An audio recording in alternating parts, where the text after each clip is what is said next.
भारत माता की, भारत माता की। बीकानेर वो जगह है जिसका नाम देश में कहीं भी सुने मुंह में पानी आ जाता है। और फिर मुझे तो यहां की धरती पर सावन के महीने में आने का सौभाग्य मिला है।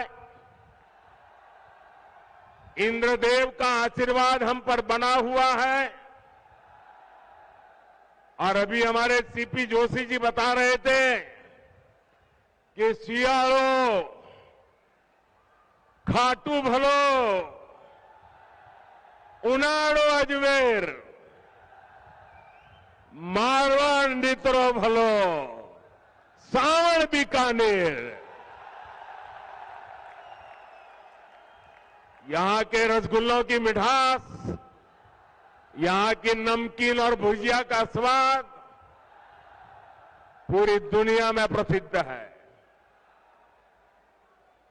मेरे लिए शहर इसलिए भी खास है क्योंकि बीकानेर को छोटी काशी के रूप में भी जाना जाता है।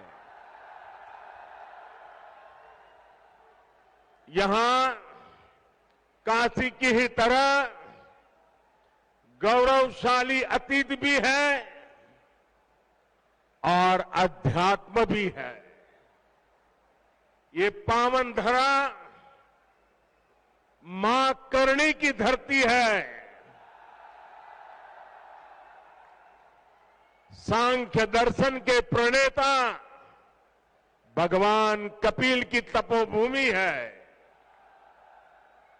ये रुणीचा धाम रामदेवरा के बाबा रामदेव जी, सिद्ध समाज के गुरु जसनाथ जी और भी तेजा जी के भक्तों की धरती है। ये पर्यावरण संरक्षण के प्रणेता गुरु जंबेश्वर की तपस्थली रही है। ये 13 पंथ धर्म संघ के आचार्य तुलसी की कर्मभूमि रही है। और यहां पुनरासर बालाजी का आशीर्वाद तो प्रत्यक्ष ही मिलता है। इन सभी देवों और संतों को मैं श्रद्धापूर्वक नमन करता हूं।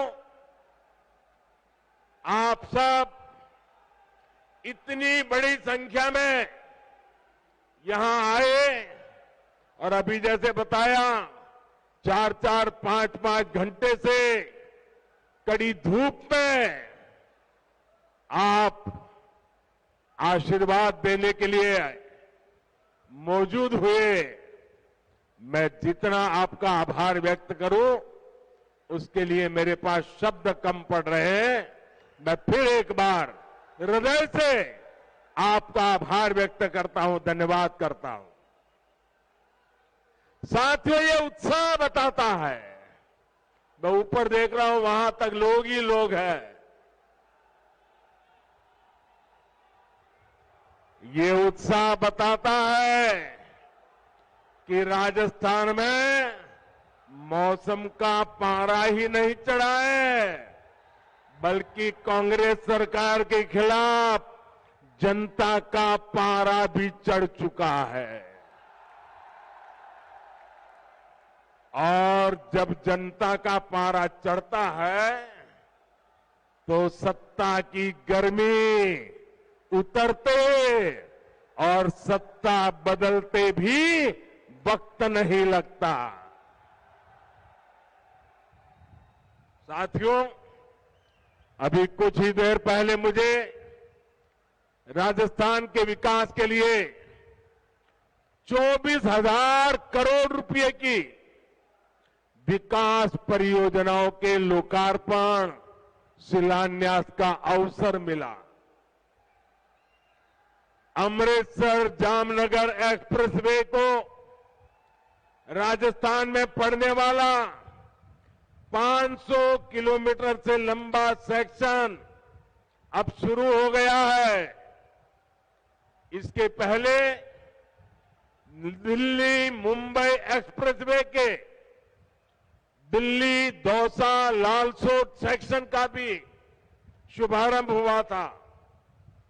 राजस्थान की कनेक्टिविटी के लिए जितना काम भाजपा सरकार ने किया है उतना पहले कभी नहीं हुआ है। पिछले 9 वर्षों में केंद्र सरकार जितनी भी योजनाएं लाई हैं, हमारी कोशिश यही रही है उनका ज्यादा से ज्यादा लाभ राजस्थान को मिले। हमने देश भर के गरीबों के लिए 4 करोड़ पक्के मकान बनाए। इसमें से करीब 20 लाख घर राजस्थान के मेरे गरीब भाइयों बहनों को मिला है। 20 लाख घर। हमने देश भर में करीब 50 करोड़ गरीबों के बैंक खाते खोले। इस वजह से राजस्थान के 3 करोड़ गरीबों को पहली बार बैंक की सुविधा मिली। कोरोना के मुश्किल समय में यही बैंक खाते गरीबों की सबसे बड़ी ताकत बने। भाई और बहनों, विकास पूरी तरह से जनता तक तब पहुंच पाता है जब देश और प्रदेश की दोनों सरकारें साथ मिलकर ईमानदारी से काम करें। पिछले 4 वर्षों में राजस्थान में हालात इसके बिल्कुल उलट रहे हैं। हम दिल्ली से योजनाएं यहां राजस्थान में भेजते हैं, लेकिन यहां जयपुर में कांग्रेस का पंजा उस पर झपटा मार देता है। कांग्रेस को राजस्थान के लोगों की परेशानी से, आपकी दिक्कतों से कोई लेना देना नहीं है। अब आप देखिए, घर घर पीने का साफ पानी पहुंचाने की भाजपा सरकार की योजना से भी अब कांग्रेस सरकार को परेशानी है। जिस राजस्थान को जल जीवन मिशन में सबसे टॉप पर होना चाहिए था, वो सबसे धीमा करने वाले राज्यों की लिस्ट में शामिल है। आज देश के 130 से ज्यादा जिले ऐसे हैं जहां 100% घरों में नल से जल पहुंचा है। इनमें से पूरे देश को 130 जिले और इसमें से राजस्थान का एक भी जिला नहीं है। अब आप मुझे बताइए, क्या राजस्थान के लोगों ने कोई गुनाह किया है क्या? किस बात की सजा दे रहे हो? क्या राजस्थान के लोगों ने कोई गलती की है क्या? क्या आपको नल से जल मिलना चाहिए, नहीं मिलना चाहिए? आपके घरों में पानी आना चाहिए कि नहीं आना चाहिए? देश के 130 जिलों में हो रहा है, आपका एक जिला तो होना चाहिए कि नहीं होना चाहिए था? साथियों, गलती राजस्थान के लोगों की नहीं, गलती यहां की कांग्रेस सरकार की है। कांग्रेस सरकार ने 4 सालों में राजस्थान का बहुत नुकसान किया है। और ये बात कांग्रेस के नेता भी अच्छी तरह जानते हैं। राजस्थान में कांग्रेस की हार इतनी सुनिश्चित है कि यहां की सरकार अभी से बाय बाय मोड में आ गई है। मुझे पता चला है कि कुछ मंत्री विधायक तो अभी से अपने सरकारी बंगले खाली करके अपने खुद के घरों में शिफ्ट होने लगे हैं।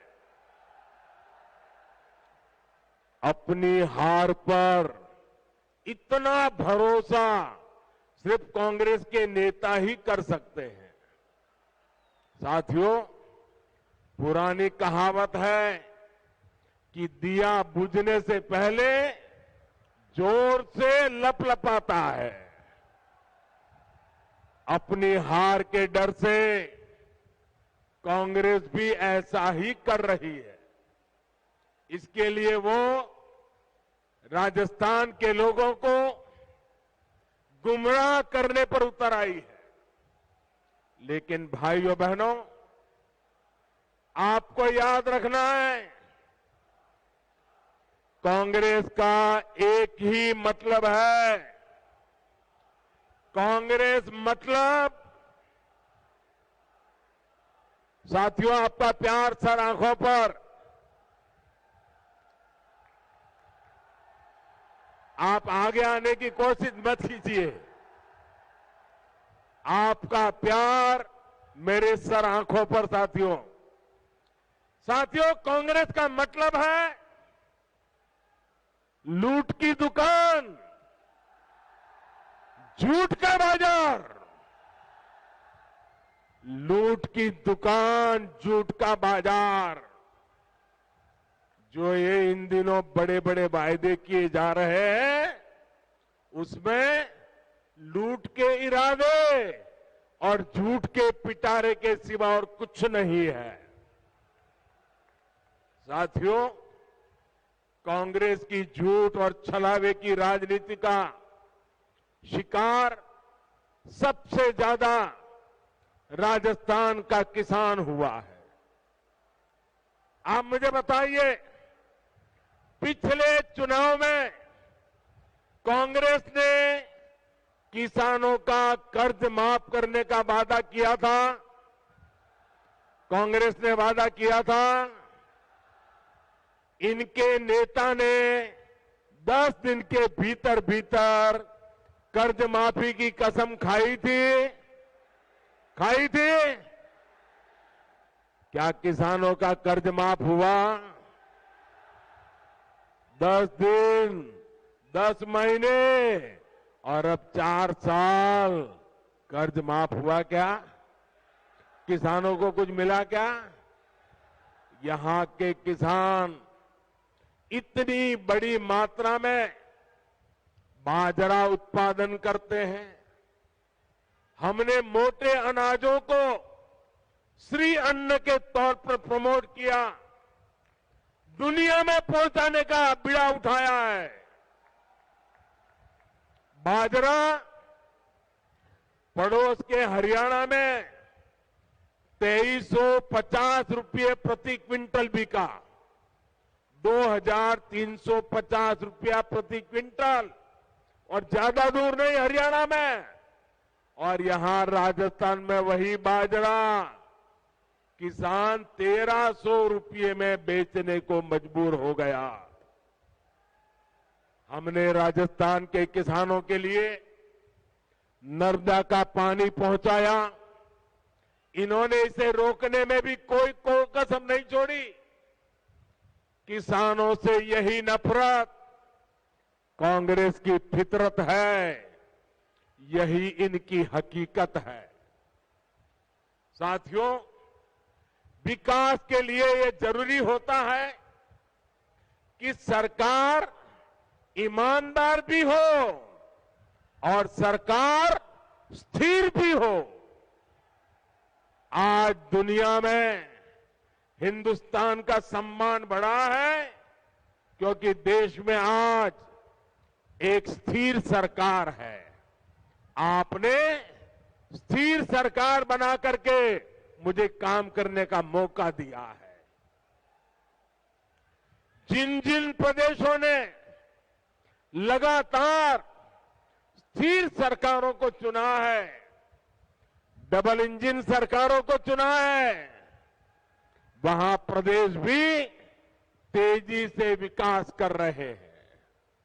लेकिन राजस्थान में जब से कांग्रेस सरकार आई है, इन्होंने क्या किया?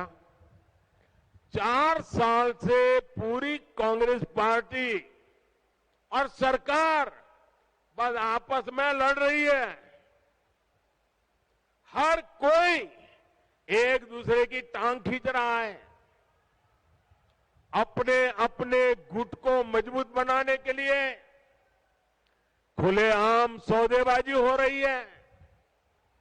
एक खेमे के विधायकों को ट्रांसफर, पोस्टिंग और लूट की खुली छूट मिली हुई है ताकि वो दूसरे गुट में भाग न जाए। ये लड़ाई केवल खेमों तक ही नहीं है, सारे मंत्री भी आपस में लड़ रहे हैं कि इस विभाग में लूट का काम मुझे मिले, वो मुझे लूटने दिया जाए। इस विभाग का काम उस विभाग को क्यों दिया गया? इस मंत्री कमीशन उस मंत्री के पास कैसे चला गया? पूरी राजस्थान सरकार इसी खींचतान में लगी पड़ी है और इस पर पूरी खींचतान के बीच राजस्थान के मुख्यमंत्री अपने बेटे का भविष्य बचाने में जुटे हुए हैं। उन्हें राजस्थान के बेटे बेटियों की कोई चिंता नहीं है। इस वजह से भी कई मंत्री विधायक उनसे खार खाए हुए हैं। आप मुझे बताइए साथियों, क्या ऐसे लोग राजस्थान का भला कर सकते हैं? राजस्थान के युवकों का भला कर सकते हैं? राजस्थान के गांवों का भला कर सकते हैं?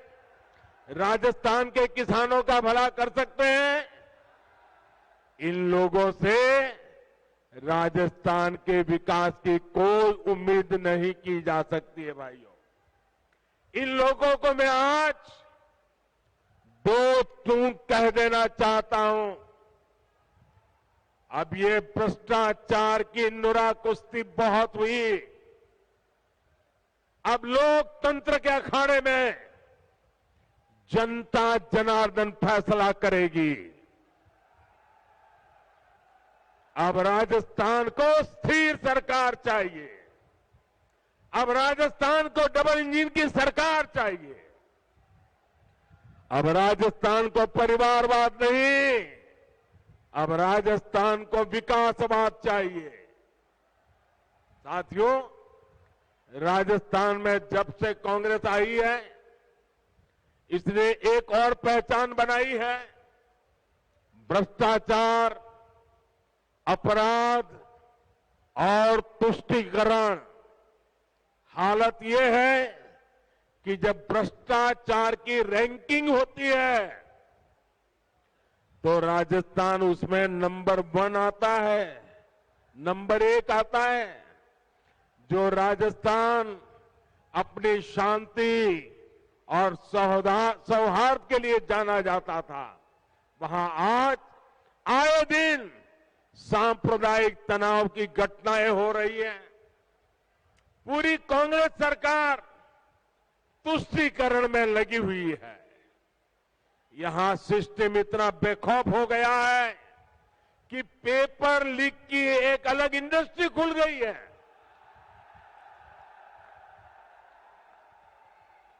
अब तक 17 बड़ी परीक्षाओं के पेपर लीक हो चुके हैं। यानी यहां युवाओं के भविष्य से खुलेआम खिलवाड़ हो रहा है। साथियों, हर जगह स्कूल कॉलेजों को राजनीति से बाहर रखा जाता है ताकि बच्चों का भविष्य खराब न हो। लेकिन राजस्थान में कांग्रेस की लूट ने शिक्षण संस्थानों को भी नहीं बख्शा। यहां के शिक्षक मुख्यमंत्री के सामने आकर कह रहे हैं कि तबादले के लिए खुली घूस चल रही है, लेकिन कहीं कोई सुनवाई नहीं हो रही। भाइयों और बहनों, महिलाओं के खिलाफ अपराध के मामले में, बलात्कार के मामले में राजस्थान सबसे आगे है। हालात ये है कि यहां रक्षक ही भक्षक बन रहे हैं और दुर्भाग्य ये कि बलात्कार और हत्या के आरोपियों को बचाने में पूरी सरकार जुटी हुई नजर आती है। अपने वोट बैंक की राजनीति के लिए हमारी बेटियों पर गलत नजर डालने वालों को कांग्रेस संरक्षण दे रही है। राजस्थान के लोग कांग्रेस के इन पांवों को अब ज्यादा बर्दाश्त नहीं करेंगे। ये महिलाओं के सम्मान की, उनकी आन बान की धरती है। ये राजस्थान की धरती है। ये मां पन्ना धाय की धरती है। ये वो धरती है जहां हाड़ा रानी ने अपने पति को युद्ध में भेजने के साथ ही अपना बलिदान दे दिया था। आत्मसम्मान और धर्म की रक्षा राजस्थान की रगों में है। इस पर कीचड़ उछालने की हिम्मत करने वाली कांग्रेस को राजस्थान कभी माफ नहीं करेगा। साथियों, कांग्रेस एक ऐसी पार्टी है जो अगर सत्ता में रहती है तो खा खा कर देश को खोखला करती है, और जब ये सत्ता से बाहर जाते हैं तो देश को गाली दे देकर बदनाम करने लगते हैं। इनको भारत की प्रगति से इतनी तकलीफ है कि इनके नेता विदेश में जा जाकर के भारत को गाली देते हैं। आपको याद होगा, जब जब देश की सेना ने शौर्य दिखाया है, तब तब इन्होंने सेना को भी नीचा दिखाने के लिए क्या कुछ नहीं बोला। सेना कहती है हमने पाकिस्तान में आतंकियों के अड्डे तबाह किए, सर्जिकल स्ट्राइक की, तो कांग्रेस कहती है कि सबूत दिखाओ। हमारी वायुसेना पाकिस्तान में एयर स्ट्राइक करती है तो ये कहते हैं कि कुछ हुआ ही नहीं। कांग्रेस को सेना और सैनिकों से हमेशा दिक्कत रही है। इसलिए वीरों की धरती राजस्थान, जहां से इतने युवा सेना में जाते हैं, उनसे कांग्रेस चिढ़ी रहती है। हमारी सेना के जवान कितने वर्षों से 1 रैंक 1 पेंशन की मांग कर रहे थे। वर्षों तक कांग्रेस की सरकारों ने उसकी उपेक्षा की। यही नहीं, सेना के काम में भी ये लोग झूठ और धोखेबाजी से बाज नहीं आए। 1 रैंक 1 पेंशन के लिए हजारों करोड़ रुपए की जरूरत थी, लेकिन कांग्रेस सरकार कागज पर केवल 500 करोड़ रुपए दिखाकर ओआरओपी को धोखा दे रही थी। हमारी सरकार ने 1 रैंक 1 पेंशन लागू किया। पूर्व सैनिकों को इसके तहत करीब 65,000 करोड़ रुपए मिले हैं। राजस्थान के भी हमारे करीब 1.25 लाख पूर्व सैनिकों को इसका लाभ मिला है। इससे पता चलता है कि भाजपा और कांग्रेस की सोच में क्या फर्क है, भाजपा और कांग्रेस की नीयत में क्या फर्क है। कांग्रेस अपनी सियासत के लिए देश के नुकसान और अपमान से कभी भी नहीं चूकती। भाजपा के लोग देश के लिए पद प्रतिष्ठा सब कुछ बलिदान करने से भी नहीं चूकते। साथियों, हमारा बीकानेर देश का सीमावर्ती जिला है। संकट के समय ये जिला सबसे पहले देश की रक्षा के लिए खड़ा होता है। लेकिन कांग्रेस सरकार ने इस जिले की भी उतनी ही उपेक्षा की है। कांग्रेस ने दशकों तक सीमावर्ती इलाकों को जानबूझकर विकास से वंचित रखा। आज हम बॉर्डर पर हाईटेक सड़कें बना रहे हैं। सीमावर्ती गांवों को विकास को पहली प्राथमिकता बनाकर हमने वाइब्रेंट विलेज स्कीम शुरू की है। लेकिन इन सभी प्रयासों का पूरा लाभ तभी मिलेगा जब यहां डबल इंजन की सरकार होगी। इसके लिए हमें अभी से तैयारियों में जुट जाना है। जीत तय मानकर भाजपा के कार्यकर्ताओं को मेहनत में कमी नहीं करनी है। हमें दूसरे की कमजोरियों पर नहीं, अपने परिश्रम पर भरोसा करना है। साथियों, मैं पिछले दिनों राजस्थान में जहां जहां गया, जो जनसैलाब मैंने देखा है, राजस्थान के लोगों का जो मक्कम निर्धार देखा है, इसलिए मैं आज दावे से कहता हूं कि बहुत ही जल्द राजस्थान की सरकार का जाना तय है। साथियों, आप इतनी बड़ी संख्या में आए, मुझे भरोसा है कि आप राजस्थान में डबल इंजन सरकार बनाने के लिए भी कोई कसर नहीं छोड़ेंगे। इसी विश्वास के साथ आप सभी का बहुत बहुत धन्यवाद। मेरे साथ पूरी ताकत से बोलिए, दोनों हाथ ऊपर करके बोलिए, भारत माता की, भारत माता की, भारत माता की। और जैसे अभी हमारे बीकानेर के सांसद मेघवाल जी नौ रंग की बात करते थे, इस नौ रंग को चमकाने के लिए इस शुभ अवसर पर मैं आप सबसे आग्रह करता हूं, अपना मोबाइल फोन निकालिए, उसका फ्लैश चालू कीजिए और इस नवरंग का प्रकाश लोगों को पहुंचाइए। हर किसी के मोबाइल फोन का फ्लैश चालू कीजिए। शाबाश।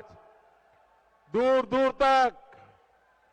दूर तक हर एक के मोबाइल का फ्लैश चालू करिए। बोलिए भारत माता की, भारत माता की, भारत माता की।